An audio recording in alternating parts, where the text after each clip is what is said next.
มาสงขามาสูงพ่อแม่พี่น้อง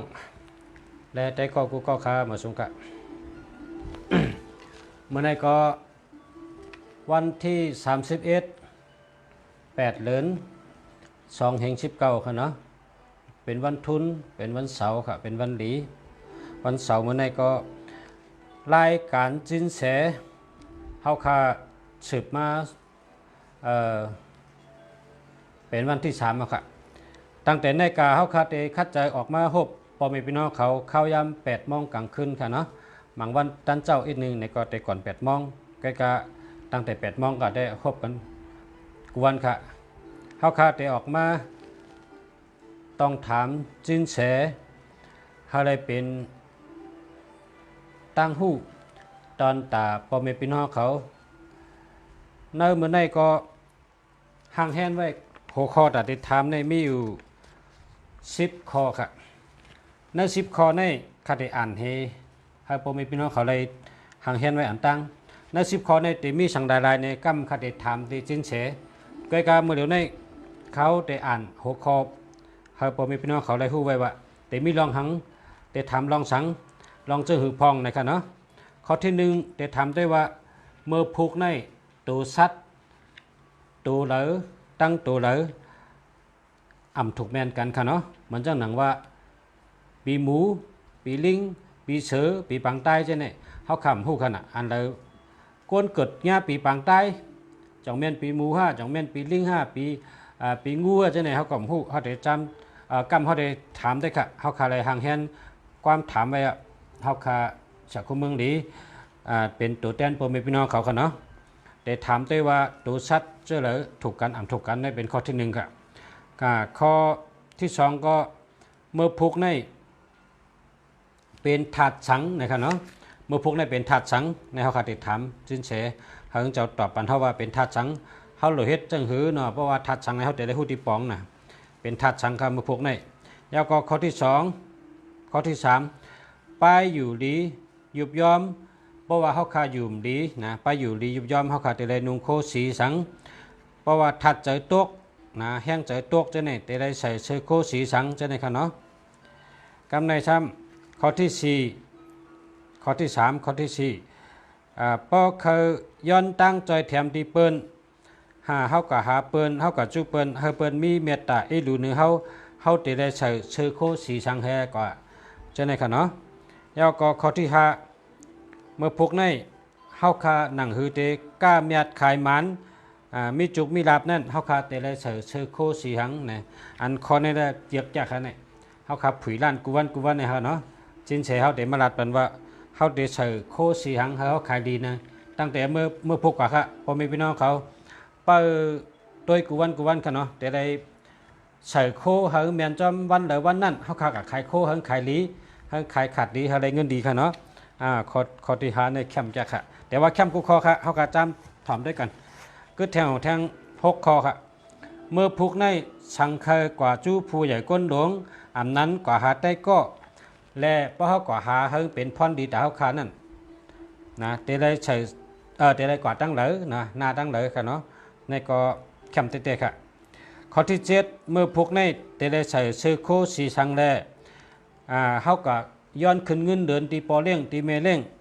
อันนั้นก็เขาแค่กาจ้ามกามซื้อทีซื้อหวยอันนั้นก็เตกว่าต่อกว่าล่องจะไหนเขาขาดเตกว่านาตั้งเลยเตลีเจ๋งเลยเตลีจะไหนเขาขาดเต็มไม่ขอถามค่ะเขาขาดหางแฮนไม่ขอถามแต่ถามจินเสย้อนทางเจ้าดัดในเขาเนาะเป็นพรดีแต่โปรมีพี่น้องเขาเตะค่ะข้อที่8ค่ะเมื่อผูกในเตถูกลีเฮ็ดสังเตลีนะครับเนาะเมื่อพวกในเตเหมือนจังว่าเตเฮ็ดชังเตลีเมื่อพวกในเขาขาดถามตัวแล้วก็ข้อที่9ปูนตาเมยิงอันก้นมานในขณะก้นมีต้องมีเมมานเขาเนี่ยโลเลยพังสติมีสังพองนะคำในข้อที่10เมื่อผูกอันอ่ำถูกดีเฮ็ดมีสังพองมีเจอเหลือพองค่ะในเท่าได้ถามจินเสียจังไหนค่ะเฮาคาไปถ่อมจ้อมกันครับพ่อแม่พี่น้องเขาค่ะเนาะถ่อมกับจ้อมกันได้ค่ะเนาะเฮาคานั่นก็เฮาคาหางแฮมได้ความถาม 10ข้อ11ข้อเนี่ยก็เฮาครับผิดบังสินแสค่ะมาพบทบผมเป็นพี่น้องเขาค่ะ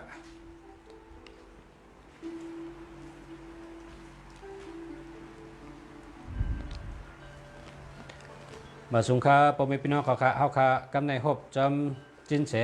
เฮาค่ะได้ถามข้อความถามอันเฮาค่ะห่างแฮนไว้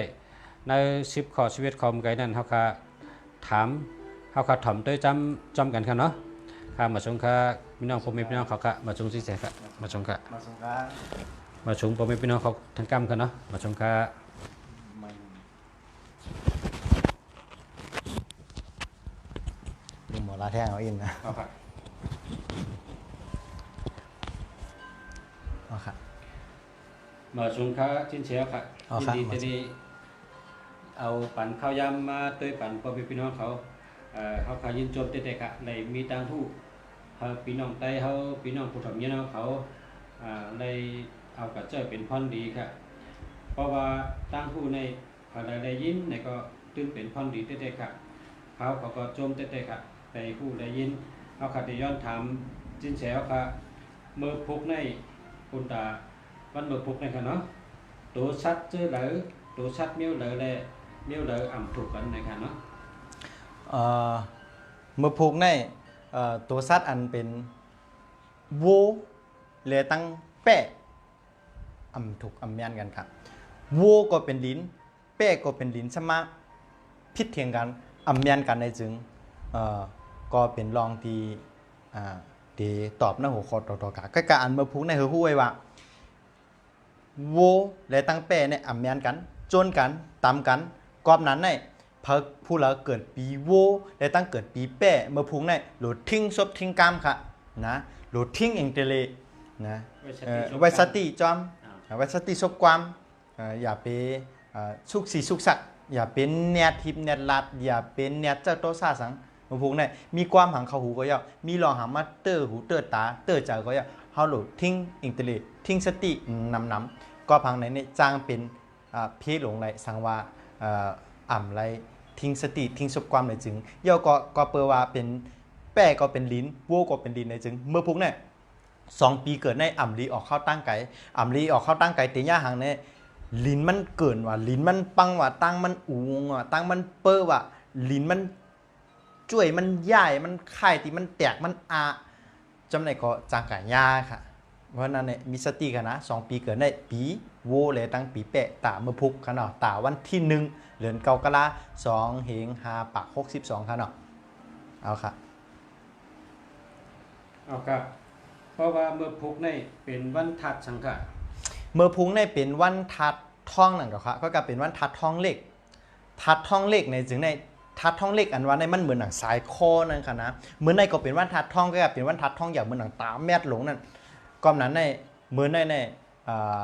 กวนก็อาสังแข็งมาอีกนึงแข็งอันว่านั่นลาดกล้ามกอแข็งเฮ็ดกอแข็งวนกอแข็งวนกอแข็งเฮ็ดกอแข็งลาดกอแข็งเมื่อพุกในย่ำเป็นวันทัดท่องเลขอันว่านั้นเหมือนหนังสายซอยสายข้อสายแหวนมังคุยจอมในเนี่ยมันติเป็นท่องเหมือนกันเป็นค่ำเหมือนกันก็เป็นค่ำอันอ่อนอ่อนนะเป็นเฮต้องอันอ่อนอ่อนอันทางหลีหางเล่ากำนั้นเมื่อพุกเนี่ยก้นก็ติวัวหมออุบหมอลาดมาลาดอ่อนอ่อนมาการเฮ็ดการสร้างก็อ่อนอ่อนมาไปวนไปหางก็ติแคมแลบหลีมาย่อก็เมื่อพูกก็เปเป็นวันทัดท่องนี่แหละเมื่อพูกเนี่ยยังเป็น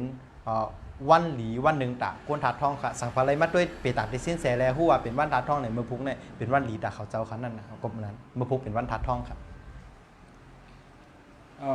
เมื่อพุกในปุ่นตาก้นป้ายอยู่ดียุบย่อมและสังอันนั้นก้นตีทัดใจตกเท่านั้นในสังโดยได้ใส่เชือกโคสีสังค่ะที่ได้จอยเขาขึ้นอยู่ดีขึ้นไวๆได้ค่ะอ๋อค่ะก็เปิ้นมาพูกเป็นวันทัดท่องในมันเป็นอันค่ำอันที่เปิ้นเอามาขึงเอาแลเป็นอันแจ็ดอันหมานนี่จังก็เอามาเฮ็ดเป็นสายคอค่ำแหวนค่ำจำในขนาดนะกอมนั้นเนี่ยเฮาโหลใส่เสื้อโคสีขาวในป่องว่าแจ็ดจ่างป่องว่ามดเสือป่องว่าสะอาดนะป่องว่าบริสุทธิ์นะปารีจะว่าบริสุทธะเพราะกอมนั้นเนี่ยใส่สีขาวสีเงินสีค่ำก็ไรจอมในเป็นเสียนที่เฮ็ดเธอทัดเจอแก่นแข็งแห้งมาย่อก็ติเฮ็ดเธอไปอยู่ดีเนี่ย มีบ่ามีแฮงมาจากไหนครับอ๋อ เอาค่ะเพราะว่าเมื่อพกในสังว่าเคยไล่ตั้งจอยแถมตีเปิ้นอำนั้นก็เฮาเตกะย้อนตั้งจอยแถมตีเปิ้นเฮาเปิ้นมีเจอเมตตาดูเฮาค่ะนั่นเฮาค่ะตัวเลยใช้เชื้อโคชีทางให้กว่าฮะค่ะ เอาค่ะก็เปิดคำในสังว่าเอาออกเนื้อลิ้นมาเหมือนในเปิ้นหลุดเจอหางล่างค่ะเจอน้ำสวยเจอน้ำล่างก้อมนั้นน้ำในแกดีเลยปัญหาก้อมนั้นในอันดีคู่เมืองเหลียวถามมาเมื่อกี้นั่นหลุดอะไรตั้งเมตตาใครอะไรตั้งเมตตาตีกวนอ่านเฮาติกับจู้เมืองพุงนั่นเลยโลเซอร์เซอร์โคสีล้ำค่ะสีล้ำสีส่องสีผ้าจำไหนค่ะเพราะใส่สีล้ำสีส่อมสีผ้าจำไหนเนี่ยก้นอันหันเฮาในมือพุกนั่นเต็มเมตตาเนื้อเฮากูก็ว่าเป็นก้นว่าเป็นสัตว์เต็มมีเมตตาเนื้อเฮาค่ะเอาค่ะเพราะว่าเมื่อพกในสังเขาว่าผุยล้านในว่าเพราะเขาค่ะผุยล้านผุยแสงขายตั้งขายในเฮอก้าแมดขายมันเฮอมีจุกมีลาบในเขาค่ะโดยได้ใช้เชื้อโคชีสังค่ะอ๋อค่ะเมื่อพุกในก็เปว่าเป็นวันถัดคำคำใน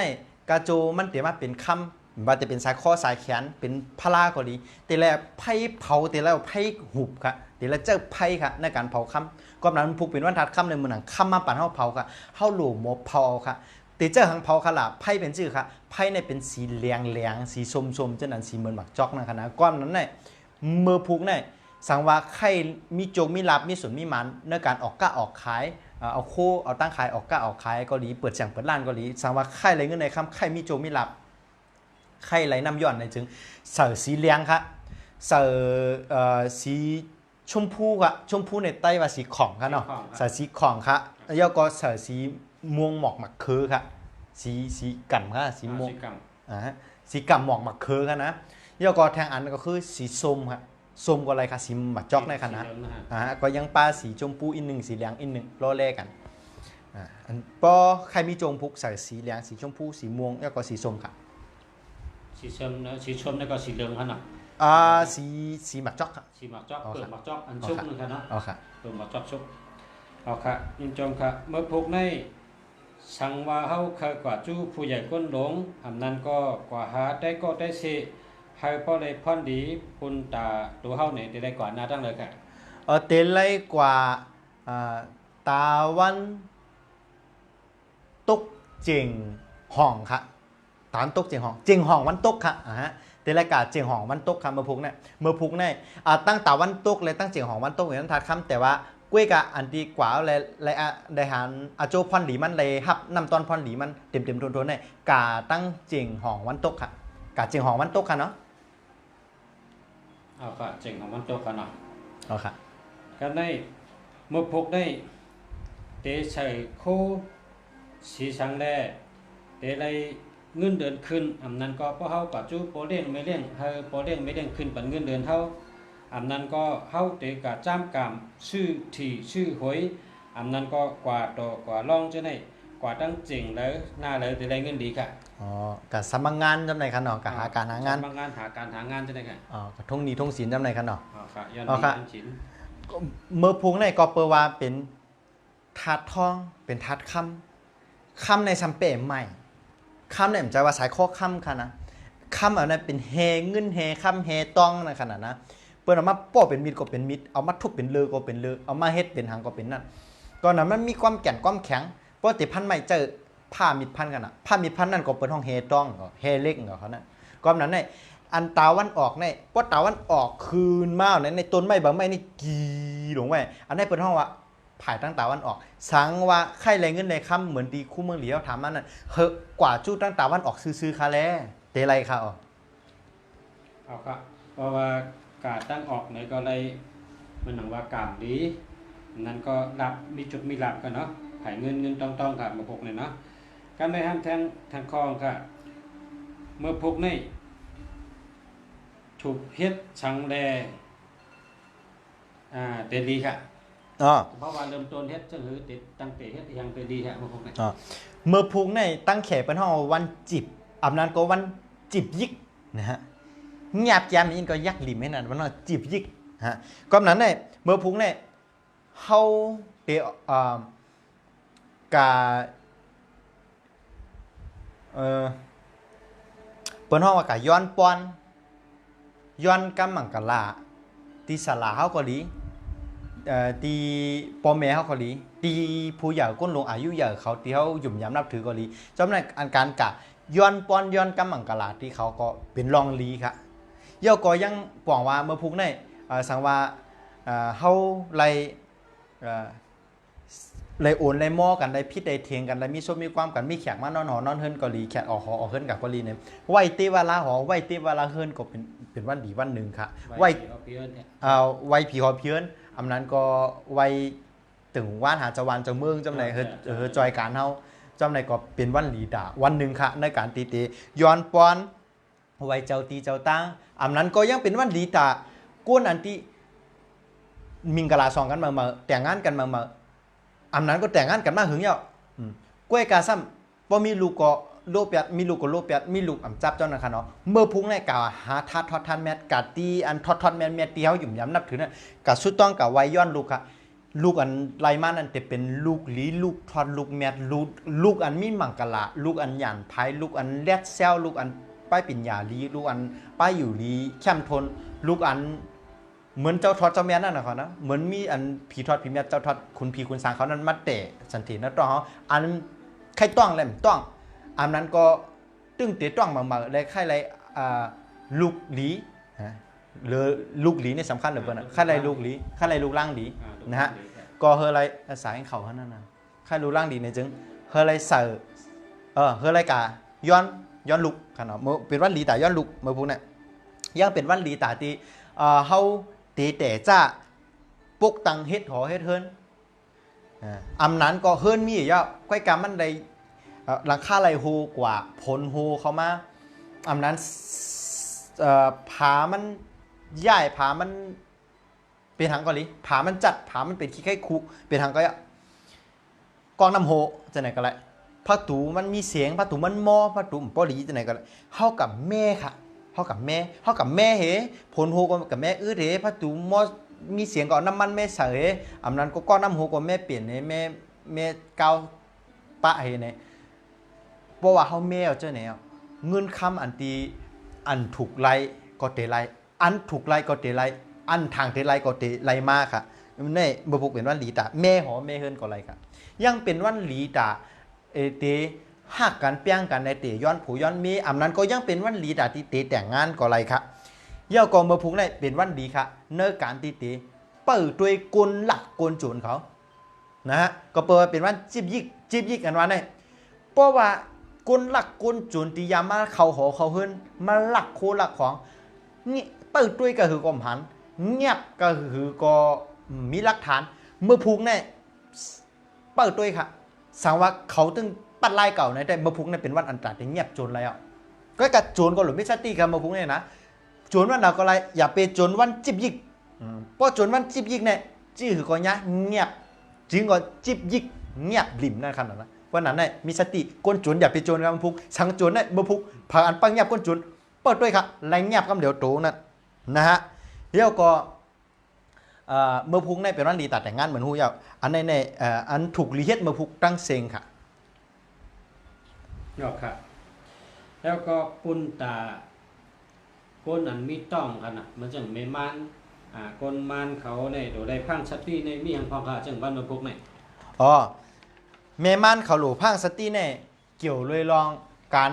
เขาสองไพ่ค่ะเมื่อพุงเนี่ยเขาสองไพ่เขากันเนื้อสองไพ่เนื้อเป็นห้องฮองโคน่ะตามไทยว่านะเข้ากันได้2ไพ่อย่าไปใกล้เขาค่ะเพราะเปลี่ยนไรเข้าแค่ลีค่ะพวกนี้อย่าไปเข้า2ไพ่สังมีเจ้ามีโผสังตั้นเฮอเจ้าโผเฮ็ดเล่งอำนั้นก็สังมีแม่บ้านแม่เฮือนสังมีปีมีน้องมีลูกมีหลานเฮอเขาจอยเฮ็ดปันค่ะเฮอเขาจอยหามาปันค่ะเมื่อพวกอย่าไปเข้า2ไพ่นะฮะเข้ากี่หรือเพิ่นอย่านะฮะเข้าเกหรือเปิ้นลีเข้าเกเคยลีกันนั่นเข้าแค่ลีค่ะโกโลลูกค่ะย่อกอดีเมมันดีก็อยู่จำนำมุพุงเนี่ยอัมลีเข้าอยู่ห้องมาค่ะอัมลีเข้าอยู่ห้องมาอัมลีเปลี่ยนเต้งมาอัมลีเปลี่ยนผ้าปูโคนอนอัมลีเปลี่ยนคู่ของโคนอนเนื้อของนอนอัมลีเพียวอัมลีย่ายอัมลีค่ายตีอัมลีค่ายหางเมียวค่ะเด็กย่ายกับจังตีเด็กกันนอน เฮิรนไตก่อนนอนเฮิรนปอมเมนนอนตีแล้วก็อย่าไปกะคำมาพุกเนี่ยเฮิรอะไรอยู่ตีเก่าให้ก่อนอันแล้วก็ว่างไปเหมือนเก่าให้ก่อนอย่าไปย่ายอย่าไปค่ายครับเพราะนั้นจิลุกเลยค่ะในมีเจ้าหน่อยค่ะอันกอสติเมมันแต่มาพุกเอาค่ะเพราะนั้นเมื่อพุกนี่อันนำถูกดีเฮ็ดในซ้ำมีจังหือพองกะอันถูกลิเฮ็ดเมื่อพุกเนี่ยย่ายหอย่ายเฮิรนย่ายห้องย่ายการย่ายงานค่ายตีจอมในลิเฮ็ดตั้งเซงค่ะเยี่ยวอันลำรองเลยเปิ้นเนี่ยลีออกตาข้าวตั้งไก่ค่ะสังออกตาออกตั้งไก่มาโลดจังกับปินโลดจังกับก้อยจังมีอันใดใหญ่จังมีอุบัติเหตุนะฮะสังว่าย่ายตีย่ายตั้งย่ายกะเย้าจังพิษเพื่อพิษผีย่าอันดีมาตุ่นมาเกามาย่าเลยจังเป็นกว่ากูเมียวๆค่ะอันมันเเป็นกับอะไรนั่นกอบนั้นเนี่ยเมื่อพุกเนี่ยลีฮะครับลีย่ายตีย่ายตั้งย่ายหอย่ายเฮิรนย่ายการย่ายงานลีไข่ลีย่ายตั้งเสงเย้าก็ยังบอกว่าลีออกเข้าตั้งไก่ค่ะสั่งออกเข้าตั้งไก่เนี่ยเป็นเพศเป็นอันใดกอบนั้นเมื่อพุกเนี่ยลีเฮ็ด2เมียวเนี่ยค่ะไข่ตีเห็นอะไรตั้งออกตั้งไก่ค่ะอันในรายการตัดตีเขามาถ่ายทอดสดเหมือนในก้อยกามีคนมามีปมเป็นพี่น้องเขามาถามสินแสว่าสินแสกอบสังแหละเฮาหลู่ด้วยโจจตาอันนั้นก็ด้วยโจด้วยดวงชะตาสินแสก็เลยลาดว่าเป็นคำถามตีดีครับเหมือนว่าเฮาตีลูกกะตีเกียงใหม่แต่เดี๋ยวสินแสอยู่เกียงใหม่ครับเนาะลูกกะตีเกียงใหม่เฮเลเมื่อแหล่เจียงไฮ้แม่สายตะคิเล็กสังว่าเฮาต้นมือในเฮาก็หัวตั้งกว่าทั้งเลยสังว่าค่อยกว่าจู้ตะคิเล็กแม่สายเฮาซ้ำกว่าตั้งกรุงเทพรู้เฮาซ้ำกว่าตั้งอีสานปุ่นรู้จ่อห้ามเตะเพียวเหรอกันนั้นอันนั้นก็เหมือนหนังอย่างเหมือนหนังนั้นเนี่ยการด้วยเปต่างเนี่ยด้วยเหรอฮู้ว่าอันตีกรรมอันเฮาปามานั่นนะฮะปีเกิดเดือนเกิดวันเกิดย่ามเกิดเฮาปามานั่นถูกรีเฮ็ดกินการทั้งป้อเฮ็ดแมนก็เหมือนกับแมนตั้งมันนั่นเนี่ยเหมือนว่าถูกรีเฮ็ดภายตั้งในเหมือนว่าถูกรีกัดตั้งเมษายซ้ำกว่าตั้งภาคใต้ซ้ำกว่าตั้งกรุงเทพซ้ำกว่าตั้งอีสานในก็กว่าก็ดีก็ตั้งเฮ็ดเข้าตั้ง5 ปี10 ปี20 ปีก็มองค่าการนั้นเปลี่ยนนั่นเข้าตั้ง5 ปี10 ปีนั้นเปลี่ยนการแล้วเปลี่ยนการเปลี่ยนการแล้วเปลี่ยนการในกอบเปอว่าฮู้ว่าถูกรีกว่าตั้งเลยตั้งเซียนเลยถูกรีเฮ็ดกินการทั้งนั้นเนี่ยเย่าก็ยังหมายป่องว่ามุกก็เขาถามว่าสินเสพวกนั้นเนี่ยสินเสซ้ำอันเขามาหาสินเสเฮ็ดเป็นสัตเทศเสียงๆล่ะอันนั้นเป็นคำถามที่ดีค่ะนะสินเสก็ถามพอขึ้นกะก็เขามาถามนั่นว่าแต่เร็วเป็นขิงหังนะเขาจำถามคู่เมืองลีคารุแต่เร็วเป็นขิงหังข้าวผลกันข้าวผลนะแต่เร็วหูก็เปื่อเขาทบนะพวกข้าวผลเอาจะเป็นข้าวหังค่ะข้าวกัดค่ะไปเพียวเด้อเหรอก็กาวหูยอ่ะหูยอ่ะพวกข้าวกันมันไปเพียวข้าวหังอ่ะข้าวไม้ไปเพียวเด้อเหรอเขาปวดตันหูเหรอเลยเสียข้าวไม้ที่เป็นข้าวอะไรครับเป็นข้าวผลขึ้นปั่นตรงขึ้นอันนี้บอกว่าข้าวเดี๋ยวข้าวผลหูใกล้กับข้าวกัดไปเพียวข้าวโปหูนะข้าวไม้ไปเพียวโปหูด้วยเปต่างเขาเจอไหนอ่ะสั่งข้าวหูอันตั้งเนี่ยเพราะมันเรื่องแต่เหลียวข้าวผลสั่งว่าเมื่อไปเพียวข้าวผลนั่นเมื่อเป็นขิงไม้โปหูแต่เหลียวเป็นข้าวผลข้าวหลกเกี้ยมังคะ1 พายางเฮ้อ2 จองเฮ้อ3 พอได้ขี่รถเครื่องขี่สังเกตเนี่ยขี่สปริงจำไหนเนี่ยอำลังก็ไปขาจำไหนเนี่ยเขาขี่ก้าเฮ้อย่ำผลก็นั้นเนี่ยก็ในพอถึงขี่ก้าหลูป้าหังคะหลูใส่ชื่อเสืออุ่นไว้เฮ้อเสื้อหนาไว้เฮ้อก็ในพอถึงขิงไม้ค่ะลูกใส่เสื้อน้ำจ้าไปโยพอขึ้นหลูใส่เสื้อปอดโยเสื้อหมางไว้ยินโยเป็นเจ้าไหนคะเขาด้วยตั้งนาเปอร์หู้เลยวางแผนหับมือค่ะอันนี้สำคัญแต่สั่งข้าวหู้ค่ะลูกสั่งข้าวหู้ว่าแต่เราเป็นขิงผลซ้ำชื่อซ้ำออกตาออกตั้งก็ขี่สเปงเหป้าพายางป้าจองขี่สังเกตเพราะผลตกจ่องย่ำครับย่ำค่ะอันนี้ก็มูในเหตุการณ์เปลี่ยนกันตีญาโกงก็เจอตีญาเป็ดตีญาจูตีญาหลอกผลมาจูกับลงทุนว่าบิตคอยว่าลงทุนเหมือนเจ้าว่าเงินเซ็นเงินหาก็ลงทุนโจลงทุนกอง15,000กอง2-3,000 4,000ลงทุนกับเงินหายกับให้ไหนก็จังเป็นอันนี้ก็เปิ่มหูก็เลยปุ๊บสมมุติว่าผลตก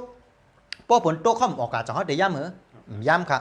ป้อนั้นป้อผลตกในปองว่าขิงนั้นในจู่ห่อไปลีป้อจู่ห่อไปลีเนี่ยเงินเขาอยู่ในท้องป้อมโจกับลงทุนจ่องได้เสียงเหรอเสียงกัน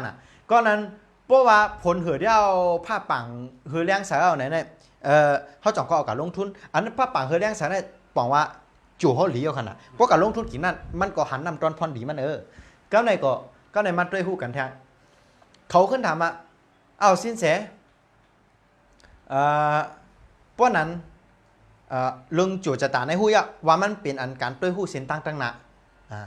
ไปเพียวเตอก็ยังหู้ในมันเป็นเคล็ดลับจื่อในเหมือนกับปานแต่เหลวในมีหยังมี GPS มีเหลาเทียมเจ้าของอันนี้เหลาเทียมมาเพียวเดียวอยู่ในมาเพียวตัวคนนั้นมาเพียวก้อยกากดเหลาเทียมแปกตัวเขากดก่อนเลยพอมีโทรศัพท์กดแปกใครกาลุกแล้วใครกากำผ่าแล้วใครกาตีอยู่แล้วใครกาหันแล้วกดป๊บหันหมดครับแต่เหลวเหมือนกันนะอันตัวปีต่างก็มันเตะหันกับตั้งนานหมดก้อยกาเขากับปิ่นไม่อย่างไรครับการในเป็นสิงคโปร์ย่ายเลยกับอยู่เมืองไทยการในเป็นเมืองไทยย่ายกันเลยกับเมืองมันการในเป็นเมืองใต้ย่ายกันเลยเมืองมันย่ายกันเลยอันนี้หรือไว้ใต้มันจังย่ายเลยด้วยก็หันหลายๆเหมือนจู่จะตาเนี่ยหันก้อยกาเขาปรับตัวเลยว่าพวกกับเมืองในเขาตีไว้ตัวจื้อพวกกับเมืองในเขาตีเฮ็ดตัวจื้อพวกกับเมืองในเขาตีไว้สติจื้ออันนี้เป็นการด้วยกับตั้งนาหู้ไรก้อยกับเปลี่ยนแม่ไรเหมือนคู่เมืองลีลาดว่าป้อยเย้าเสียขิงผลแต่เป็นขิงกัดแต่เลี้ยวในหัวแต่เพียวขิงกัดลุงมอจองกับเปลี่ยนว่าเมื่อเป็นขิงไม้อะไรอย่าไปเป็นขิงกัดไหนจองเขากับเปลี่ยนอะไรครับเปลี่ยนอะไรครับลูกแต่เลี้ยวเป็นขิงผลลุงมอจะเปลี่ยนเป็นขิงไม้จองเปลี่ยนอะไรครับเปลี่ยนอะไรครับก้อนนั้นเนี่ยโจจตาเนี่ยมันเป็นเส้นตั้งปักเส้นตั้งมันตีวางไว้ก้อยกาเขากับเปลี่ยนไม่อย่างไรก้อยกาเขาตีออกตาออกตั้งเหมือนเฮาวานั่นน่ะป้าจองไรป้าพายอย่างไรขี่ก้าไรเจ้าเหรอจอมไหนเขาเมียอะไรอันนั้นเหมือนกันครับเหมือนว่าจู่เขาถูกดีเสียเงินเขาก็เอาเงินกับลูกกาต้านเอาเงินกับปันก้นขอท่านเอาเงินกับจอดออมสินเนี่ยป้นเต็มเอากับลูกกาต้านจำในก็เกอะไรเหมือนว่าเลือดติดตุกยางติดออกเขาก็กับบริจาคเลือดเอาเลือดกับลูกกาต้านเนี่ยก็เลือดตุกยางออกมันก็เกกันกันนั้นอันนี้ก็ส่วนหนึ่งก็ในมีคนมาถามว่าอ้าวสินแสว่าจัดฮงจุ้ยมันหลีจื้อนำตอนพันหลีมันติหันอาจูฮงจื้อสินแสก็ขึ้นถามกับก็นั้นว่าเลี้ยแต่เดี๋ยวคิงหมากครั้งครับคิงหมากนมใหญ่ใช่กันโอเคหมากนมใหญ่เนี่ยถามคู่เมืองดีอ่ะก้นนั้นอยู่ก็ครับลูกหมากนมใหญ่เนี่ยเพราะสังว่ามีก้นลมล่างไหนจึงปล่อยให้มันออกนั่นเนี่ยหวยตีเรียกก็จังเป็นค่ะกะอันนั้นก็หวยเรียกเห็นตั้งหนึ่งตีหมางก็จังเป็นค่ะกะแม่งเด็กครบก็จังเป็นค่ะกะตัวมันตีแห้งเหี่ยวตายกะก็เปิ่มมีก้นลมล่างก็จังเป็นค่ะกะเฮือนก้นเฮาเหมือนกันนะป้อแม่จัดแม่ก็มันก็ตีนาการเอาเฮ็ดอยู่ก็ตั้งรู้จังชุ่มจังปังกะก็จังเป็นเช่นนั้นก็ได้มันนมใหญ่1ตัวสังว่ามีก้นนมแดโคตรน้ำมันรวมลาปันมันกิ่งนำน่ะก็ตัดไปแหละเมียงเตเอาหนาเมียงเตเก้าก็สียาไปเลยจอมในเนี่ยอันย่านเก้ามีในต้นหมานนมใหญ่นั่นก็ขึ้นอย่างบ่สูงก้อยค่ะสังว่าไข่เฮือต้นหมานนมใหญ่ตัวนั้นเนื้อมันหนาเฮาติอะไรให้จื้อค่ะลุงหมอสะปุ๋ยค่ะสะปุ๋ยเพราะนั้นเนี่ยปุ๋ยนั่นเนี่ยเป็นเฮือนเป็นตีอยู่ตีทางเศร้าของหากต้นหมานนมใหญ่นั่นค่ะความนั้นเนี่ยพวกใครหมางอย่างสะปุ๋ยเนาะพวกใครเนื้อหนาค่ะลูกสะปุ๋ยค่ะจังเนาะเพราะสังว่าใครมันเล็กค่ะลูกสังครับก็ปุ๋ยเหมือนกันครับเพราะใครหมากหวานค่ะลูกสะปุ๋ยเหมือนกันครับอันไหนก็เหมือนหนังนั้นเนี่ยกวนเฮาหนึ่งก้อนเนี่ยก็ที่อยู่ที่กินเท่านั้นก็เหมือนลีนอันที่เฮากินอยู่เนื้อมันนั่งเนื้อนอนเหมือนตัวกวนเฮาอะไรเหมือนต้นหมันน้มใหญ่ต้นหนึ่งนะฮะพอใส่ปุ๋ยปันดีๆเฮือนเนี่ยเขาจัดปันดีๆก็เป็นพ่อนดีแต่ตัวเขาต้นหมันน้มใหญ่นั่นก็มันตัวรู้ต้นหมันน้มใหญ่หนึ่งต้นเนี่ยป้อมมีผลลมลาก็จังแค่จังเหี่ยวจังแห้งจังตายกะแมงก็จังเกาก็กับป้อมีกุลมลาเนี่ยใครหวยก็อย่างไรใครเหือเนื้อหนาก็หนาไรใครเหือมันเล็กก็เล็กไรใครเหืออันหวานก็หวานไรเหมือนจะก้นอันตีกรรมใครเปลี่ยนก็บัวมีก้นลมลายอะไรใส่ปุ๋ยปันเฮิรนก้นก็เหมือนกันป้อป้าจะใส่ใจเลยเฮ็ดเหือมันปุ่งหมันเหมือนตามหมันแมนเหมือนฮงจุ้ยใครเลยหางก็เขาก็กระจัดเอาเมี้ยวเหล่าเมี้ยวนั่นไรเหมือนกันก็ในเขามาถามทางว่าสินเสียกวนเขาในเลยเฮือนหนึ่งหลังในมันนำปุ่งจามในจ่องสิ้นแสติแตกไรฮะแตกไรอ่ะแตกไรจื้อเนี่ยโทรศัพท์พงหนึ่งหวยเนี่ยเพราะว่าเขาเจอกะตั้งวันตั้งคืนแล้วฐานจ่องได้เสียงเหรอลุงหมอวะฐานเสียงอ่ะเสียงอ่ะก็ในพวกฐานเสียงเขาเรียนทางไรอ่ะครับเนี่ยเล่นอะไรครับพวกฐานเสียงเหมือนก้นตายค่ะก็ในพวกเรียนกับพวกฐานย่อมกับไหนเนี่ยเฮ็ดหางก็ใครเทิงของเขาโทรศัพท์หนึ่งเครื่องเนี่ยพอมันเทิงเอาให้อย่างก็เป็นการหยาบว่าพวกนั้นพวกฐานแต่เสียงเขาหลุดให้อย่างครับหลุดสถานจังเขากู้นอกก็เหมือนหนังนั้นเนี่ยเพราะว่าเหตุการณ์เช้า4 นาทีแหละอำเลือมอย่างเนี่ยมันนอกก็ เป็นลมป้อมเป็นลมกดตายค่ะกะ ครับ เป็นหนังนั้นอ่ะเหมือนโทรศัพท์นั่นน่ะเล่นทั้งวันทั้งคืนสร้างพงมันก็ฐานเสียงก็จังหมวดกะสายจากก้นเขาก็เหมือนกันเพราะว่าเฮ็ดแหลมย่างก็จังหมวดหายกะเช่นนั้นกับในพอพงแต่เสียงเขาเนี่ยเอาสูงฐานก้นก็เหมือนกันเหตุการณ์มาตั้งวันเอาฮื้อมวยเอาหลู่หังค่ะหลู่รับนั่นเปิ้นเฮาว่ากันช็อตฐานก้นเฮาเหมือนกันพวกก้นเฮาใครรับเปิ้นว่าย้อนช็อตฐานกำน่ะว่าในเฮือนล่ะเปิ้นเหตุการณ์อุกกันก็ในเหมือนกันอ่ะเฮือนนึงพอแต่ช็อตฐานในเฮาหลู่อย่างกะหลู่มีปลั๊กไฟมันแล้วมันหลู่มีหัวเสียบปลั๊กไฟแทงย่อจ่องก็ต่อสายให้มาเสียบเข้าพุ่งนั่นก็เหมือนกันอ่ะกวนเฮือนในก็เหมือนอันตีปลั๊กไฟมันค่ะเฮือนในเหมือนแตงปลั๊กไฟมันเหมือนอันตีก็ในตีอยู่ตีนอนนั่นก็เหมือนปลั๊กไฟมันน่ะนะตัวกวนเฮาเนี่ยเหมือนพงเฮือนหนึ่งหลังในเหมือนอันตีไอตีปล่อยไฟมันก็ในเตียงหนึ่งเตียงตีอยู่ตีนอนเท่านั้นตัวนั้นน่ะเหมือนหัวปลั๊กไฟมันน่ะนะก็ในโทรศัพท์ในมีตีเสียบเข้าฐานกวนเฮาเหมือนกันนอนเอาโหเนี่ยมือก็เล็กในคีมอมป้องแบบมือกันในเหมือนกันกันในเนี่ยหิมผ่านเนาะเนี่ยตีกันในปนอตะกาที่7ตะกาที่7กันในเนี่ยมันเป็นหูดัดในซ่องสัตว์แบบปนอสัตว์ฐานนั่นเนาะก่อนนั้นเนี่ยพวกกวนเฮานอนกันในเนี่ยปนอนกะแมนอันตีหนามเฮาแมนนอนกะแมนอันจู่เฮานอนกะแมนพลังงานธาตุเหลวอันตีเฮาหลู่ไรนั่นมันก็เตลีเหมือนจื้อกะลุงหมอปอซุ่งฐานได้พอไผมันมากำหมวดเฮกำมาเฮมาตุกขาดเฮลุงหมอว่าพวกนั้นติขามอยู่เนี่ยขามครับเจียวก่อยครับก็ไผมาหมัดก็ในพวกเขากับสอดฐานอันที่ไผมาหมันปรุงมาตกช่อเคิงก็ขามก็เปิดไฟมาหมัน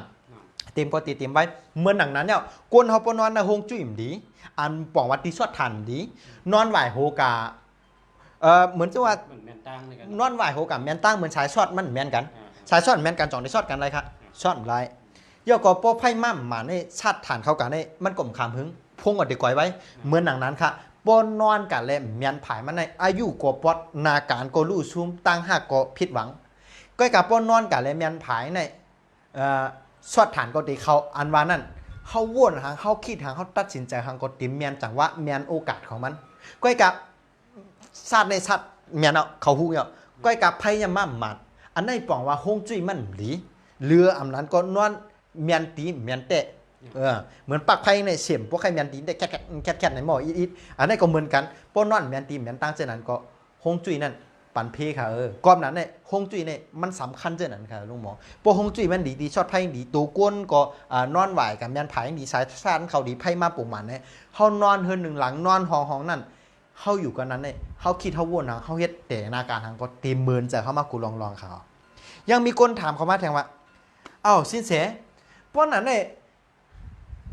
ลองอันตุ้ยเปลี่ยนต่างก็ฮู้ว่ามันฮู้กับตั้งนานเช่นนั้นก็เปลี่ยนแปลงทำไรก็กับเขาฮู้ไรวางแผนทำมือไรซ้ำฮู้ไรแทงว่าฮงจุ้ยเนี่ยเปรียบเลยตีชัดฐานนี้ตัวเขาในเหมือนหนังโทรศัพท์หนึ่งหวยเพราะฐานแต่เสียงหลุดไรสัตว์กวนเขาเหตุการณ์มาตั้งวันหลุดไรนอนฉะนั้นกวนเขานอนใน6 ถึง 8 ชั่วโมงครับลูกเพราะนั้นเนี่ยซาฐานเนี่ยก็เหมือนกันครับดูจะเข้ายามมันก็ดูฐานเต็มเพราะฐานเต็มอย่างก็ไรกวนเขาก็ปนอนอีเมลลูกเจ้ามาสีเขียวเปียงฟันกินเขาเหตุการณ์ทางก็ไรมีแบบนี้ยังอ่ะก็ในเขาถามมาแทนว่าอ้าวเมื่อราคาละสิ้นเสียเขาตีอะไรตุ้ยเปียต่างหลู่ไรตุ้ยเปียต่างอ่ะหลู่ไรจัดฮงจุ้ยอ่ะหลู่ไรอ่ะป้อมเปลี่ยนจะไหนเนี่ยเขาตีเอาอย่างมามักมันเขาตีเอาอย่างมาหู้เลยตีเน็ตด้วยเปียต่างให้เลยเน็ตจัดดีเต้ในเปียต่างเราเลยด้วยกูก็ค่ะเหมือนมีรองรัดเมียวหนึ่งมีไตกอ2ก็หนึ่งแน่ยุ่มยำน่าลองเปียต่างด้วยเปียต่างนะเพราะว่าจัดปานในกูวันในก็ขึ้นเยอะแทงก็ในยุ่มยำน่าลองเปียต่างยุ่มยำน่าตัวเจ้าเก่าเขาย้อนกระปุกมันยุ่มยำน่าเปียต่างเลยเขาย้อนเอาโจจะตามันมาเขาว่าจ่องตีเฮลัดเนี่ยมันว่าเฮลัดเขาเจอเขายุ่มเขาสินแสก็พังสติไว้เมียวป้อนนั้นในข้าวตังเนอ7 วันในอย่าไปออกเขาออกเฮิรนน่ะเขาปัดสติไว้กันไหนก้อยเกาตีออกกูว่าเนี่ยอันเมื่อวานปันออกเฮิรนไหนเนี่ยมันออกการในวัน1ก็เป็นทั้งวัน2ก็เป็นทั้งวัน3ผือวันทนเจียนมาในก้าตามขาหักทั้ง2 คอนค่ะกำในต่างแต่นั้นมาต่อถึงแต่เลี้ยวในมันจ่องเขายุ่มย้ำน้าปีต่างเขากำในก็กูว่าในยังโทรรัดต่อกันอยู่ค่ะยุ่มย้ำน้าปีต่างมาเขาสินแสก็รัดว่าแต่ก็เมื่อไปเปลี่ยนในเขาก็ตักเอาซ้ำปันเขาละ ขนาดปันเท่าล้านเท่าเกาหลีหรือสุดแล้วปันสติอ่ะอันในกอบสุ่มหู้แล้วมันเปลี่ยนกว่าพวกสู่หู้เนี่ยมันเต็มเปลี่ยนไหนพวกสู่หู้เฮ็ดจอมันเต็มเปลี่ยนไหนแม่กอบพวกสุ่มหู้แล้วมันเปลี่ยนกับเจ้าไหนก็ในแต่ก็ในเฮาว่าเขาอยู่มันเสียงครับก็กะเฮาก็สินแสก็ลาดปันสติมากอบเบิ่มหู้แล้วเปลี่ยนมาเยาก็สังว่ายุ่มยำเฮ็ดตั้งแต่ต้นเยาก็เฮ็ดจอมเหมือนสินแสลาดกว่านั้นมันก็เต็มเปลี่ยนมาแต่เร็วเลยเปลี่ยนมาก็เฮาสินแสลาดกะขาก็บ่ฮักเอาคะแนนขาบ่ฮักขาดูเขากะไกลนะเขาออกตั้งกะไกลนะเขาตั้งมาขึ้น เขาออกเรื่องกะไกลนะมีคนทำสิเสียเขาว่าเมื่อเราเตะตุ้ยเปตังถูรีเลยตุ้ยเปตังเหมือนเท่าวานเนาะยกตัวอย่างหลุดเลยตุ้ยกันเดียวหลุดเลยตุ้ยมันเตะไรหู้ก็ในเมื่อเราหลุดเลยจ้าทงจุ้ยในหลำรองพี่น้องใต้ปะหูเหมือนหนังว่านะฮะมีลูกใครมีลูกแหลมมีเอาการบ้าหึงอะหลายปีเมื่อกาหาสาววนสัมมากาห้องยากาทำกิบกวมจับกับพังไข่กาจื้อกวมจับติดจำได้ในหลุดเสือจะห้องจุ้ยอ่ะหลุดเสือจะห้องจุ้ยอ่ะหลุดด้วยอ่ะเปตังเนี่ยยังมีเทียงอันเมื่อไกลไปมีลูกขนาดกำในป้อมมีลูกนะฮะก็เลยพาเข็มบะมีลูกก็ลูกให้ลูกตื้อลูกถ่อมกามลูกกับพิษเปิ้นกับป้อเปิ้นกับยำเปิ้นกับย่าเปิ้นกับเก้าเปิ้นกับตาโพเปิ้นกับหาเรื่องเปิ้นเอาเปี้ยสนาปัญหามาโป๊ะปันโปปันเมเนี่ยเขาหูเนี่ยกูวันใจก็ป้อมดีจ้อมไรอ่ะกินเขาก็ป้อมบ้านนอนก็ป้อมรับจะจับก็โจลูกไปเขาแผวเฮิรนเนี่ยป้อมเป็นจะไหนอันไหนหลุดใส่เจ้าหลุดตัวเอาห้องจุ้ยหลุดตัวเอาเปต่างมันเป็นกอบหังกำในยังมีเทียงเมื่อไกลมีลูกกำในมีลูกก็ลูกให้หรือกำถ่อมกำสามมามีลูกก็ลูกในกำเจ็บว่ะกำไข้ว่ะกำหนาวว่ะกำคืนห้องยาว่ะกำกาเซยงว่ะกำซ้ำพันปลายว่ะมีโยกะจับตัวว่ะอันนั้นลูกเกิดออกมาเต็ม32ขาหักขาหอยขาแข็งขาด่างขาเหี่ยวแขนหักแขนหอยแขนเหี่ยวแต่ก่อนมีกองมือมี6นิ้วผักนึงนะป้องกันมี11นิ้วนะฮะอันนั้นตากิ๊กว่ะหูปินว่ะหลานเขามีกองหูปินอันเต็ม32เนี่ยปองมาห้องจุ้ยสุนั้นมีปัญหาอ่ะไพ่มั่นหมานั้นอันเมื่อร้านนั่นอ่ะก่อนนั้นในโหลดตัวเอาห้องจุ้ยโหลดตัวเอาเปต่างก่อนหังแล้วมันเปลี่ยนมาจากไหนหนึ่งมีลูก2มีลูกให้เหลือกัน3มีลูกอยู่ลีนะฮะเย้าก็4มีลูกก็ลูกในกะนมก้าวลูกในกะกินยาม่าลูกในกะกินยาผินลูกในกะปัดเราเมายาจอมไหนเนี่ยกะสูยายกะกินผินจอมไหนเนี่ยจอมไหนสอนว่าฮงจุ้ยมีปัญหาโป้เผาอะไรมีลูกมีหลานจากไหนเนี่ยเชิญชินแสกับจัดฮงจุ้ยรู้ไรเชิญชินแสกับจัดฮงจุ้ยรู้ไรมาด้วยเปียต่างที่ชินแสอันไหนลองลูกก็ในเขามาด้วยลองมีแทงเพราะสั่งว่าเผาอะไรมีคนถามเขามาแทงย่อมมีรองหาแทงหลาสิ้นเสียไหนวะมีแทงสังว่าเพลแหละเกิดมาเป็นสาวเป็นห้องว่าสาวเก๋นะครับเนาะสาวอันตีไรโผล่เนี่ยเพราะเท่าว่าเก๋เนี่ยสาวเก๋กุญแจเก๋ถือเมาเกะสาวเก๋เมาเก๋เป็นสาวมาเปิดเท่าหมูจักนำกุญแจเนี่ยเป็นเสือนำกัดกุญแจกับเขาว่าก็ในเมาเกก็อยู่มาปดเท่าหูจักนำกันไปยิ่งจื่อนะครับกะสาวเกเมาเกเจ้าในอันต้นมีเจ้ามีผู้อันนั้นก็กวนเขามีตังหักแต่มีกูก็แต่มีอยู่กูก็แกตังหักเนี่ย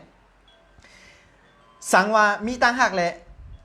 พอมีตังหักมาสั่งเป็นกุญแจก็ไม่ยิ่งกะมีจู่เหสั่งเป็นไม่ยิ่งก็กุญแจกะนอกใจเหจำในสอนเอาห้องจุ้ยตีอยู่ตีนอนตีกินนั่นเลี้ยห้องหอพักห้องเจ้าคอนโดสุนันมันเดียวเพิ่นหลังนั้นบ่ใครแคมหรอกพลังงานม่วงเอาก่อนนั้นในหลุมมัดด้วยปีต่างที่สิ้นแสหลุดชิ้นสิ้นแสมันจะท่องจุ้ยพอมีลองไหนผู้กายปอกเขาเฮิรนมาเมกว่านานปอกกว่าหังหูกว่ากูวันก็กำปองการนังว่ามีเนี่ยมีพี่รู้แล้วนะอันไหนปนว่าเหมาแก่สาวแก่ แล้วก็ผิดหวังลองตั้งหักบ่อยๆอกหักบ่อยๆเป็นว่านั่นนะอันนี้เนี่ยหลูไรสีเจอเจ็บเจอลองตั้งหักบ่อยๆกำสีเจอกำเจ็บเจอลองตั้งหักเนี่ยชนสินแสจะทงจุ้ยเลยมาด้วยปีต่างแต่สินแสก็ไรยังมีแทงมีตั้งหักเหมือนเปิ้นอยู่ก้อยกาเป็นตุกกอบตั้งหักอยู่สิโจเจอในตึ้มมีกินข้าวจ้อมน้ำหูน้ำตากวนนี่ค่ะนะตุกกอบตั้งหักสิป้วนน้ำคิดน้ำคำเจอซูมอยู่หน้าอกมกอยู่หน้าเจอในสิกินข้าวน้ำตาตกมกตาย่อยขี้มกเต็มย่อยกาเยาวไหนเนาะพอมีตั้งหักแต่ว่านั้นเนี่ยน้ำตาตกมกตาย่อยกินข้าวจ้อมน้ำตาสิจ้อมในห้องจุ้ยเลี้ยวเชิญสินแสเจ้าห้องจุ้ยแล้วมาด้วยเปลี่ยนต่างที่สินแสแล้วเยอะยังมีแทงเอาผัวเอามีจู้ห้าเกาหลีเอาผัวเอาเกาหลีเมื่อมเอาแต้มขี้เพื่อเอามาเนี่ยขี้เกิดว่าผีมันนอนจอมเปลี่ยนชื่อค่ะเปลี่ยนชื่อไหนครับเมื่อมเอากันเป็นเมี่ยวเพื่อเอากันมาเยาเนี่ยโป้แหมตั้งเมืองไต้ปวดห้องปวดได้ว่าแหมครับปวดตั้งในป้วยแหมก็หลุดตายแก่ครับปวดห้องโป้ทุบค่ะนะเฮ็ดแหงเฮาโป้ทุบเฮาโป้หูเฮาโป้แตกโป้แขนเฮาโป้คัดนั่นไหนค่ะนะเฮ็ดให้เป็นตุ๊กอยู่เตเปียดก่อมจังเปียดก็เปิ่มมือเตเอาในอยู่ที่เป็นทุกขาดใจมือเปียเอามือเตเอาในอยู่ที่น้ำหนักอยู่ที่ก้นยิงค่ะเนาะโป้เตเปียดอยู่ที่พะครับก้นจ่ายโป้มียิงใครเปียดก้นจ่ายเปียดจ่ายเหรอครับจ่ายเหรอครับเหลือเสียหลักปลายแกครับก่อนนั้นเนี่ยโป้เอาโผมาเลยโป้ฐานโผยักโผเผ็ดโผผีรู้ผีไพ่มาโป้ยายๆแบบเขาเนี่ยอันไหนหลุดไรเชิญสินแสกัดจัดห้องจุ้ยอ่ะหลุดไรมาด้วยอ่ะปีต่างเนี่ยนะฮะยังมีแทงสังว่าไรผูก็แล้วก็ไรเหมาก็แล้วไรมีก็แล้วไรจู้ฮักก็แล้วก็ตึ้งว่าอ่ำลีอันอ่ำลีอันว่านั่นเปลี่ยนรองชื่อหือไหนเนี่ยเปลี่ยนรองว่าเขาฮักกันก้อยโปเมไผ่แล้วไผ่หนึ่งอ่ำเป้งโปเจ๋อเขาหักไม่ยิ่งกว่าไหนไม่ยิ่งเขามีเงินคำเหรือเขาโปเมเขาสร้างล่างเป้งโปเจ๋ออ่ำนั้นก็เขาหักกวนใจก็ไหนกวนใจก็ไหนปลายมังมีเขาอ่ำเพียงเป้งเขาและอ่ำเป้งโปเจ๋อลุงหมอจอยติ๊กเขารู้จ่องสายเด็กเขาครับลองเขาติดถามก็อะไรเขาติดถามเขาอะไรจ่องเสียงแห้งดีค่ะโอเคพอเสียงแห้งดีจอยกดหนึ่งเขามาเขารู้จ่องหันกดหนึ่งเขามากับคู่มันนี้กดด้วยจ่องมีค่ะเขากดนิ้วมือกดหัวใจขึ้นมาด้วยโอเคกดหนึ่งเขามาครับเนาะพอเสียงดีครับคู่มันเดียวกับเช็คมันครับกดตัวหนึ่งเข้ามาพอได้ยินดีได้ยินดีอยู่ค่ะจ่อไข่ถ่อมค่ะพอไข่ถ่อมกดตัวหนึ่งเขามาค่ะจ่อมีกดตัวหนึ่งเขามาค่ะไปเมียกดไข่ถ่อมมีอยู่มีก็นาทีลาดได้เป็นเขานาทีถ่อมได้เป็นเขาก็เนี่ยสังว่ามีลองเจ้าไหนมีลองอ่ะจือค่ะเรียวคนหนึ่งคนหนึ่งเข้ามาโอเคเพราะว่าเขาหักกันแป้งกันและพ่อแม่หันพร้อมกันพ่อแม่ผายเขาพี่น้องผายเขาหรืออันนั้นก็พ่อแม่ผายเขาพี่น้องผายเขาเบ่งป้อเจอกันพร้อมเจอกันหันลีเลยหันลีเลยลองตั้งหักของเขานะหักกันได้ไล่กันจำนั้นค่ะหักกันไล่กันได้เหมือนพันเจอเนาะอู้เปลี่ยน3 ล้ออู้เปลี่ยน3 ล้อจังไล่กันครับไล่กันเนาะมันตีจางเปลี่ยนเหมือนอู้เปลี่ยน3 ล้อตายมีแตงคอหักกันแป้งกันแล้วไล่กันจำในเนี่ยห้องจุ้ยดีค่ะตีอยู่ตีนอนองตีนั่นดีค่ะแล้วก็จู่ซุ้มดูไรแม่ซื่อในหลวงเขามาด้วยตีสิ้นแสเขายังมีแทงค่ะลองตั้งหักเนี่ยเปิ้นห้องว่าผูเก็บไม่เก็บเนี่ยครับว่าลุงหมอเก็บใส่ล่างเก็บใส่กองเก็บใส่หีบเก็บใส่เตอเก็บใส่ละไว้ดีค่ะผูเก็บไม่เก็บจำในเนี่ยห้องจุ้ยดีกันเนี่ยห้องจุ้ยดีผูเก็บไม่เก็บมีน้อยมีหลายเมียวค่ะลุงหมอมีน้อยมี3 เมียวจ่องปลาไข่หูครับปลาไข่หูกดแช่บันแหละมีน้อยมี3 เมียวค่ะมีน้อยในมี3 เมียวปลาไข่หูกดแช่บันค่ะกดแช่บันกดไล่กดแช่บันค่ะเนาะปลาไข่หูค่ะลองมีน้อยนี่มี3 เมียวค่ะจ่องไข่หูเมียน้อยเมียวที่1เนี่ยโผลีค่ะโผจอยเหลือค่ะโผ โพมาอยู่จอมอะไรสิตาก็โพปันเงินค่ะโพปันคำผับโพปันแก้วโพปันแหวนโพปันกุมมิ้วปันรถปันก้าปันหอปันเฮิรนค่ะอันนี้เปิ้นฮ้องว่าเมียน้อยที่หนึ่งอันนี้ลีค่ะไล่โพลีเมียน้อยที่หนึ่งเมียน้อยนำปัดสองกันเป็นทางเมียวค่ะจากเมียน้อยก็ที่สองจากค่ะเนาะกามเมียน้อยสามเมียวที่หนึ่งไล่โพลีโพจอยโพต้วยถึงนะฮะโผปันรถปันก้าปันหอปันเฮิรนหลังก้ากั้นจะไหนขนาดนะอันนี้เมียน้อยไรโผดีเมียน้อยนำปันหนึ่งเมียน้อยรองที่สอง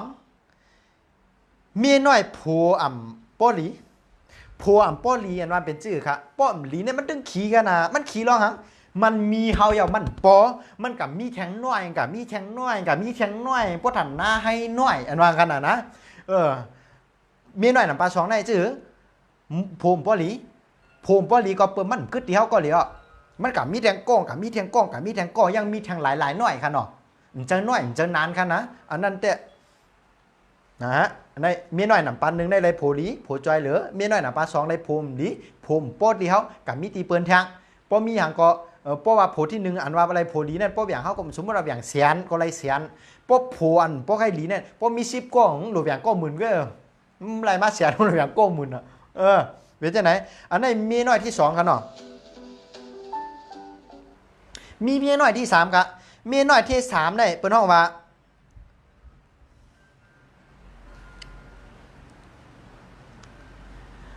เมียน้อยที่หนึ่งในเขาเฮียงก็ยังไรยังจ่อเจอเขาก็ยังจ่อยเหลือเมียน้อยที่สองในขอมยังอยู่ที่เขาค่อยกับเขาอย่างก็ยังไรก็กับเมียน้อยที่สามในคานเจอเลยเบิ้นครับเมียน้อยที่สามมันว่าในเขาตีอย่างก่อมไรปันเท่ากว่าปันเท่าเละปันเท่าออกขอปันเท่าออกเฮิรนเฮออยู่กาเฮิรนนั่นน่ะใครไรหางก็ปันอยู่ก้อยกาปันก็ปันกี่ซ้ำปันเท่าเละแท้อันนี้เหมือนก้นตกถ่องเขาครับใครไรหางปันใครไรหางกินปันเจ้าก้อยมันจางกวางเลยในมีน้อยหนำปัดสามมีน้อยสามเมียวเนี่ยมีน้อยหนำปัดหนึ่งลีดูเบิ้ลก้อยกำว่าเฮอกับเป็นมีน้อยบ่ก้อยกำว่ามีน้อยเนี่ยมันมี3เซียน3ทานเพิ่เป็นที่1ก็กำดีกะเปิ้นจอยเหลือเฮาใครกว่าแอลแล้วก็เลยจากกลางนำปัด2ก็เฮาใครกะแล้วก็เลยก้อยกำมันอย่างที่เฮาก็กำมีต่างก็อยู่นำปัด3ได้เฮากำมีเผากำไรกะแอลตั้งเราแทงกำไรเยี่ยวก็เฮาใครแลหังก็ปันก้อยกำเหมือนก้นตุกถอกนั่นขนาดนะอันนี้เนี่ยเป็นรองเมื่อไกลนี่ลองลุกกำในเป็นรองตั้งหักเมื่อพุกนาลีเปียกโมงขิงเมื่อหมอกเขาไล่สดเนี่ยเขาเตรียมมาลาดลองเจ็บใครไล่เปลี่ยนลองป้าอยู่ลีเจ้าหนังไหนอ่ะยาก็ตั้งอันลองเกี่ยวกับลอยนาการอันเฮ็ดอันกินอันสร้างอยู่นั่นยาก็เตรียมมาเกี่ยวลอยลองนาเฮิรนตาเย่ยาก็มาเกี่ยวลอยลองอันดีการเต็กเต็งกันการเป้กินกันการบนห้องว่าลูกถูกลูกแย่นกันการพับหมาดลูกแย่นกันจำไหนย่อก็เดี๋ยวมาอุบเลยลองเกี่ยวกับลองอุบลองรัดจำไหนย่อก็เดี๋ยวมาเกี่ยวเลยลองเงินคำป้ายหมากมีตั้งอันลองเปิ้นมากดนี้ลองเปิ้นมายืมเงินยืมคำเฮาย้อนเงินย้อนคำเฮาแล้วใช่เอามาจำน้ำเอาแล้วมาถูดจำไหนอันเฮาถูกไรแหลมไรจำไหนย่อก็เดี๋ยวมาอุบเลยลองเกี่ยวเลยลองอันที่ปรามีพุ่งตะโคอย่าหมอกหน้าหมอกตาจำไหนมาพูเขาเตะมาอุบลอมจ้าในครับเหมือนในอุบลองกะหังอุบลองลูกลองเตากะวะเนาะแล้วลูกลองตั้งหักก็อุบกะเพราะนั้นในเหมือนในเขาสินแสก็ไรมาลาดก็ใครว่าพอสมควรก็อันตั้งที่เดผาดกันในสินแสก็เดผาดตอนมีอยู่4วันค่ะ4วันอันว่าในกวนปานกูปอกปานเก่ามื่นเนี่ยเพิ่นไล่ลาดไว้ว่าอย่าไปเฮ็ด4 เมียวค่ะนะ4 เมียวอย่าไปเฮ็ดได้คืนเฮิรนวันเสาร์ครับรีขึ้นครับเพราะวันเสาร์เนี่ยคืนเฮิรนวันเสาร์อย่าไปขึ้นคืนเฮิรนวันเสาร์เผาผีวันศุกร์กูโหจุกวันอังการอะไรแบบนั้นนะแต่งงานวันพุธ4 เมียวเนี่ยอย่าไปเฮ็ดค่ะเพราะวันเสาร์เนี่ยอย่าไปคืนเฮิรนหมากต้องไว้ละอย่าคืนเฮิรนหมากวันเสาร์อย่าคืนเฮิรนหมากวันว่าย่อก็อย่าวันศุกร์อย่าไปเผาผีอย่าไปเผาคนตายวันศุกร์ ยาวก็ขูดโหจุกเนี่ยยาวก็อย่าไปขูดวันอังกะ วันอังคาร อย่าไปทาโห อย่าไปทาโห ยาวก็แต่งงานก็อย่าไปแต่งวันพุธ แม่น ก่อนนั้นเนี่ยต้องไว้การมันจอยกันเป็นการจับแลบค่ะเนาะคืนเฮือนวันเสาร์เผาผีวันศุกร์ขุดจุกวันอังคารแต่งงานวันพุธเนี่ย4มื้อเนี่ยอย่าไปเฮ็ดกะ4วันเนี่ย4มื้อเนี่ยมันในเฮาสินแสก็ย้อนกับลาพ่อแม่พี่น้องเขากูก็ในชื่อรายการชื่อว่ารายการสินแสตั้งคู่เมืองหลีมาทบพ่อแม่พี่น้องประชาชนพ่อแม่พี่น้องเขากูก็นาฬิ8 โมงกูวันในเตปอตันก็มาเปิดด้วยกันค่ะเนาะแต่มีรายการไหนกับกูวันค่ะแล้วก็วันนาที่เฮ็ดสาอกเหมือนเฮาไล่ลาดมาในว่าวันใดถูกลีเฮ็ดหังถูกลีเฮ็ดหังถูกดีกว่าตั้งเราถูกดีสาสีซื้อโคจื้อจอมในเฮาได้ไล่เขียนเฮ็ดแบบออกมาตา1 ปีแล้วก็ซื้อการทั้งก้อยก็ไรค่ะเพราะว่าตั้นใจกันนะซื้อการทั้งก้อยอันตั้ง พักอะไรจ้องมา พักอะไรจ้องมากอะไรโอนเงินเขาบัญชีก็ได้หมายจีไว้เพื่อให้เราได้ส่งกับปันแถวตีแล้วก็สั่งว่ามีเงินซื้อเตอะไหนก็ไปถอมเขาคู่เมืองดีตั้งสินเสียมาญาติพ่อแม่พี่น้องประชาชนเอาไหนกูขึ้นก็ไรอยู่ค่ะเขาเดี๋ยวลานตั้ง1 วันเหมือนบุพูกูฮู้ร้องตีอะไรเฮ็ดจอมไรนั่นขนาดนะเหมือนในปุนตัดสินแสได้ก็ฮับปุนพรกันได้ก็บ่สูงเอาขอบใจยินดีพ่อแม่พี่น้องเขาค่ะแล้วก็เอาปันคู่เมืองดี10 ล้านกำบานปันพ่อแม่พี่น้องเขาอีกนึงค่ะมาสูงค่ะคู่เมืองดีครับมาสูงค่ะพ่อแม่พี่น้องเขาค่ะครับไม่ครับ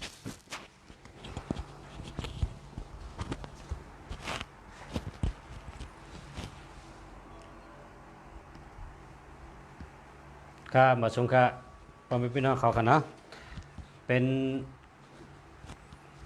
พรดีปุนตาพ่อแม่พี่น้องเขาเลยทำอะไรยินนะเอาเก็บเจอเป็นพรดีเลยค่ะเมื่อกี้เนี่ยเขาคัดอ่านขึ้นหัวข้อเขาคัดเลยทำกับจิ้นเฉรายการจิ้นเฉเตะข้าวยำ8 โมงกลางค่ำกันเนาะกูวันกว่าเขาคัดถามว่าตูชัดเมียวเหลอแลตั้งเมียวเหลออ่ำแมนกันอันวันนั้นเขาคัดถามว่าก้นเกิดปีมันนังปีปางใต้ปีเสือปีงูก้นเกิดปีอะไรปีอะไรอ่ำแม่นกันนะครับเขาขัดถามนั่นยาวก็เขาขัดถามว่ามือผูกในเป็นวันถัดสังเขาขัดได้ถามเจ้าไหนกูวันก็แปลว่าเขาขัดอุบมือในแต่ได้เจอมือผูกค่ะเขาขัดลัดมือในแต่ได้เจอพรดีแต่มือผูกอันเขาขัดลัดมือว่ามาเจอพรดีแต่มือในเขาขัดอุบมือในตีกว่าเจอพรดีแต่มือผูกอันวันนั้นเมื่อพุกในเตเสือซื้อสีหังเฮามีลาบเมื่อพุกในเตเสือซื้อสีหังกว่าหาเงินทางใดเมื่อพุกในเตเสือซื้อเจ้าหือกว่าจ้ามกรรมกว่าหาตัวร้องกว่าหาย้อนเงินกว่าย้อนนี้ทางใดจะไหนเฮาขาดเตลาดมือในก็มือเจอมือพุกค่ะเนาะในก็เฮาขาดเตทำทางอันเฮาขาดทำกับว่าป้อว่ามีลองอ่ำอยู่ดีนะมันก็ในป้ออยู่ดีก็จะตกค่ะเนาะก้นอันยุ่มดีได้ก้นใจตกนั่นเตะเสือโคจังหือหึงเจียวหายไว้อันนี้ก็เขาขาดมือในแต่เจ้ามือพุกอะมือพุกในเสือจังนั้นครับเนาะเฮาอยู่ดีกินหวานเฮามีทัดเจอขึ้นมาขึ้นเนาะขึ้นดีขึ้นนะลองทัดเจอเลยไปอยู่ดีครับพอเฮาเคยกะย้อนตั้งจอยแถมที่เปิ้นเฮาเปิ้นเอ็ดหลูเฮาเปิ้นมีเมตตาที่เฮาช้ำแต่เลยเสือเชื่อโคจังหือกว่าเสือซื้อจังหือกว่าเลยแต่เลยตั้งจอยแถมที่เปิ้นเฮาเปิ้นมีเมตตาเสียจอยแถมเฮาจังได๋เนาะมันเฮากะย้อนตั้งจอยแถมที่คนหลง5ที่คนมีเงิน5ที่ได้ก็ได้เสียจังได๋เฮาได้ก็ได้เสียจอยแถมเฮาเอ็ดหลูเฮาได้เสือซื้อจังหือให้เฮาเลยรับให้เฮามีเมตตาจังได๋เนาะเลยว่าเป็นพรดีแต่ๆกันนี่กำในเฮาก็ถามว่าหนังฮือเตขายลีเมื่อพกในขายสังก็เฮาขายลีขายโคก็เฮาขายลีขายตั้งกินตั้งย่ำขายกุ่นก้าตั้งขายกูเบี้ยวเฮิงขายดีนั่นแต่เลยใส่โคจึงหือเฮิงขายดีค่ะเมื่อพวกในเนี่ยอันนี้เขาขาดลัดมือว่ามาเจอมือในเขาขาดลัดมือในแต่เจอมือพวกค่ะเขาขาดแต่ลัดเป็นรายกันเป็นรายวันกว่าเป็นวันข้าวยาม8 โมงกลางค่ำเถอะเนาะขับตอนพอมีพี่น้องเขามาถ่อมตัวเขาเนาะเอาใจเป็นพันดีค่ะก็วันเมืองขึ้นอย่ามาสูงตีเป็นเมืองมักมีเนี่ยเป็นก็ใจกันจังไหนครับเมื่อในเสือซื้อสีหังขายดีเมื่อในเสือซื้อเหียงเสือซื้อจังหือให้มีลาบสีจังหือ นะเมื่อในเสือซื้อหยังเฮามีลองมีสุนมีหมานจ้ามกามไรเงินได้คำจะไหนเปิ้นเฮ็ดจะไหนมานะเฮาหันเปิ้นขึ้นใหญ่เฮาก็ใครเฮาเจอคือเฮาขึ้นใหญ่ใครเฮาคนเมืองใต้เฮาขึ้นใหญ่ใครเฮาบ่มีพี่น้องผู้ร่ำเรียนเฮาเขาขึ้นใหญ่เฮาก็เอาอันเปิ้นขึ้นใหญ่นั่นปิ่นเป็นใต้เฮาปิ่นเป็นเด็กใต้ความใต้เฮาให้ขึ้นมาอุบมาดัดจูบ่มีพี่น้องเขากันเนาะเมื่อพวกในสังกว่าหาผู้ใหญ่ก้นหลงอำนั้นก็กว่าหาได้ก็ให้มันมีพรดีปนตาตัวเฮานั่นเฮาเตะได้กว่านาตั้งเหลอเนี่ยเฮาก็ทำไงเนาะอันนี้ก็บ่มีพี่น้องเขาขึ้นต้วยขึ้นน่ะขึ้นกดต้วยขึ้นตั้งหลังอันนี้เขาขึ้นอ่านเมื่อไกก็เปิดค่ะอ่ำตั้นได้อ่านเงานะที่เนื้อเครื่องคันนี่คำไรกดนะเขาขึ้นมาอ่านในไกเมื่อเผื่อเขาทั่วไปไรกดนะครับเพราะอ่านมาเครื่องกลางอ่ะเนาะกำไรเขาขึ้นมาอ่านในไกเขาถามเมื่อไกว่าเมื่อพุกในเตะได้ใส่ซื้อโคสีอีหังไรเตะได้ใส่ซื้อโคจังหือแลเพราะเขากะย้อนขึ้นเงินเดือนตีปอเล่งไม่เล่งเฮาเปิ้นดูแลขึ้นเงินเดือนบันเฮาอำนั้นก็กวาดโตกะล่องกะหาเงินกะหาจกลับแต่ได้กว่าเจ๋งเลยนาตั้งเลยแต่ได้ใส่สีซื้อโคจังหือให้ได้กว่าเฮาได้เงินมาในเฮาคัดถามเมื่อไกอันนี้ก็บ่มีพี่น้องเขาขึ้นถ่อมขึ้นตั้งหลังน่ะเมื่อไกยังดัดกะเอาค่ะจินแชร์เขาอุบกะค่ะข้าขึ้นอ่านขอถามมันเฮาบ่มีพี่น้องเขาได้ฮู้ว่าถามพองๆในนั้นไกแล้วก็เมื่อพวกในเฮาเตะไรเตะเฮ็ดอีสังนั่นดีเลยเบิ่นนะเตะผูกโถห้าผูกง่าห้าผูกผุยล้านห้าเฮ็ดอันนั้นห้าเฮ็ดอันนั้นห้าเฮาเตะไรเตะเฮ็ดอีสังอันดีเมื่อพวกนี้นะก็เฮาคัดถามแล้วก็ปุ่นตาผู้หญิงอันมีต้องนะผู้หญิงที่มีต้องเปิ้นห้องไม่มันนะโดยได้พังสติจังหือพองนะเฮาว่าหมดเปิ้นว่าใกล้หลวนตกหลวนลู่นั่นน่ะหนังหึงเต็มตกเต็มลู่นั่นเฮาไม่มันเขาเลยสติอันนี้ก็ได้ทำกันเนาะขึ้นถามเอาค่ะขึ้นต้วยขึ้นตั้งหลังนะแล้วก็อันอ่ำถูกดีเฮ็ดในวันเมื่อพวกนี้มีสังพองนะอันนำถูกดีเฮ็ดโดยเลเวนั่นขนาดเนาะมีจึงหือพองในอันนี้เขาก็ได้ถามกับเมื่อกี้เป็นข้อถามเขาก็เขาถามจินเฉถามแตนปอมพี่น้องเขาเจอปอมพี่น้องเขาเลยถามได้ยินไหนก็กดแชร์บันไดก่อนนำกดส่งบันไดก่อนนำเฮอเปิ้นเลยหู้นำค่ะลองตั้งหู้ในมันหลบก้นหู้นำค่ะนะหลบมีก้นหู้นำค่ะเอายินดีค่ะเมื่อใดก็พบกันในขันก้าเมื่อพบกันแทงขนาดย้อนชูเฮอปอมพี่น้องผู้หลงยินเขากูก็กูก้นค่ะย้อนชูเฮออยู่ดีมีเงินห่างดีกึกปืนกูก็กูก้นค่ะมาส่งค่ะ